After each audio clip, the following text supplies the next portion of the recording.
Hi, and welcome to this week's edition of Conversations on the Gospel of Luke.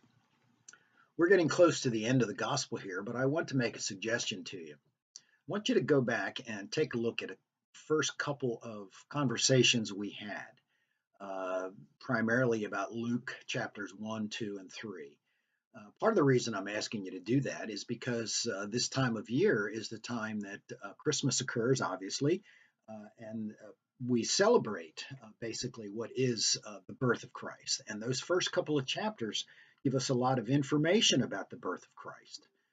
And not only Jesus' birth, but John the Baptist's birth. There are some miraculous things that occur, and it kind of got the whole community all astir and all kind of a flutter about what was going on. And these children that were born and the unique things that happened around their births.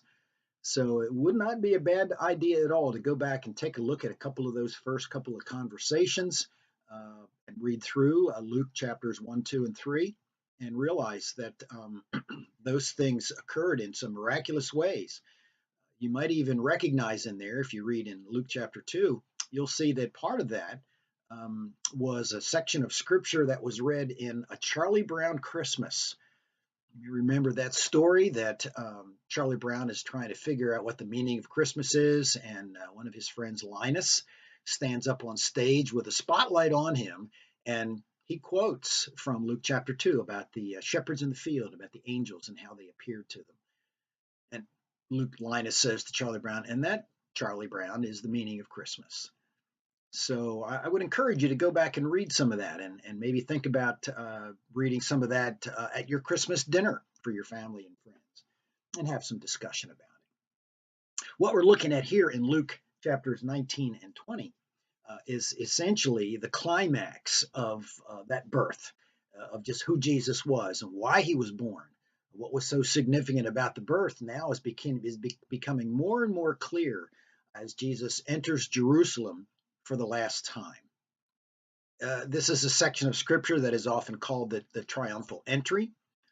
Sometimes it's celebrated on Palm Sunday, although Luke does not mention the palms that the crowd uses.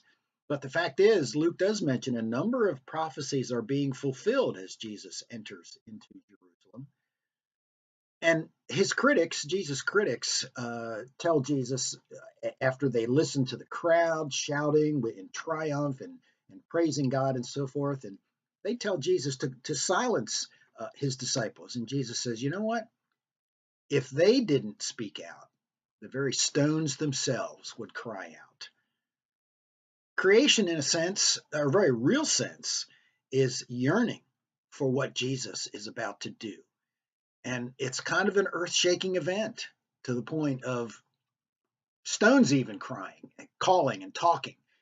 Figure that one out. But it's a very interesting discussion that Jesus has with them. Actually, not much of a discussion, really. He just rebukes his critics. And Jesus goes, as he's approaching the city, he begins to weep over Jerusalem. He's very saddened. It's kind of a bittersweet occasion for him. It's joyous. It's a joyous triumph as he enters, but he's sad that so many of the leaders and the people of Israel really don't recognize what was happening at that very moment. God was instituting the kingdom that they claimed to wish for, but they kind of missed it. Just as they had missed the full divine purpose of what the temple was all about. So Jesus goes in to Jerusalem and he cleanses the temple of all these merchants and these money changers and so forth. And Luke doesn't give us quite as much detail as some of the other gospels do. But the fact is, he tells us his reason for doing that was to kind of reinstitute the very purpose of the temple, and that was prayer, so that people could approach the God of Abraham, Isaac, and Jacob, and the God of creation. If you go back into the Old Testament and read 1 Kings chapter 8, you would read Solomon's prayer of dedication was in fact a prayer asking God that when people came to this temple, he would listen to their pleas and their requests. Even aliens, if they were to come and pray to their God, that he would listen to them. So Jesus not only cleanses the temple, sort of sets the area right as to what they were supposed to be doing, but he spends the rest of his time teaching there. And this seems to upset the leadership because they come and they question Jesus' authority to do these things. Of course, as we read through that in the first part of chapter 20, it becomes very clear that Jesus takes the opportunity to simply expose their duplicity. They don't really care about Jesus' authority. They're just trying to stop him. They don't care about John's authority. And they just really can't even answer the question as Jesus poses it to them. Well, Jesus kind of returns the favor and he questions their authority, not so much with a question, but with a story. And he tells the story, the parable of the tenants. And of course, as the story begins to unfold, those who are listening, particularly the chief priests, the scribes, and the Pharisees, they clearly recognize that they are playing a role in this little story. They are the tenants who abuse everything and want to take the master's property for themselves. And the master will not tolerate that. But Jesus uses this occasion not only to criticize them, and they know it, but he also takes the occasion to bring out another messianic prediction. That is, that Jesus is the stone that the builders rejected. It's an ironic kind of thing, certainly. You would think they, of all people, would have recognized Jesus for what he was, but they didn't. And maybe a lot of people still don't today, but I hope you do.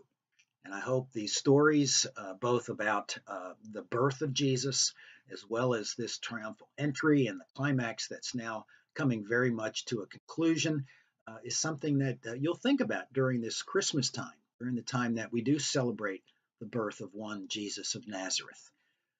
So have some conversation about it. Start talking about it now during these few weeks leading up to Christmas, and get your family and your friends involved, and just have a little conversation about what Luke is telling us about this person, Jesus of Nazareth. Think about it and talk about it. And I hope you can come to grips with realizing he really did have the authority that was divine. Enjoy the conversation. Thank you.